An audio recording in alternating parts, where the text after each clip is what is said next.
નમસ્કાર દર્શક મિત્રો, જનરપન ન્યૂઝમાં આપનું સ્વાગત છે। વાઘોડિયા તાલુકાના જરત પોલીસ સ્ટેશન હદ વિસ્તારના સનેત ગામ પાસે પસાર થતી નર્મદા કેનાલના ગેટ પાસે યુવકનો ડિકમ્પોઝ હાલતમાં મૃતદેહ મળ્યો। વાઘોડિયાના જરત પોલીસ સ્ટેશન હદ વિસ્તારના સનેત ગેટ પાસે અગમ્ય કારણોસર પત્ની પિયરે જતી રહેતા મનમાં લાગી આવતા પતિએ નર્મદા મેન કેનાલમાં ઝંપલાવ્યું હતું।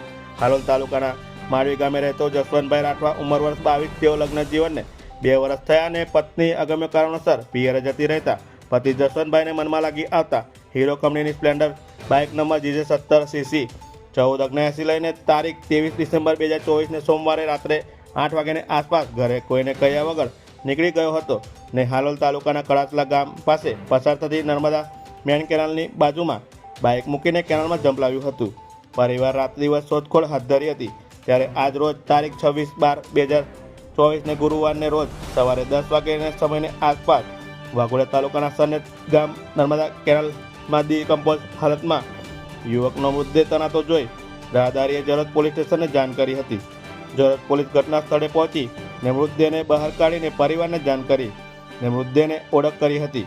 જરત પોલીસ સ્ટેશન દ્વારા BNSSની 2023ની કલમ 194 મુજબ ગુનો નોંધી વધુ તપાસ અર્થે યુવકનો ડિકમ્પોઝ મૃતદેહને જરત રેફરલ હોસ્પિટલમાં પોસ્ટમોર્ટમ અર્થે ખસેડવામાં આવ્યો હતો। બ્યુરો રિપોર્ટ, જનરપન ન્યૂઝ, પંકજ વસાવા, વાઘોડિયા।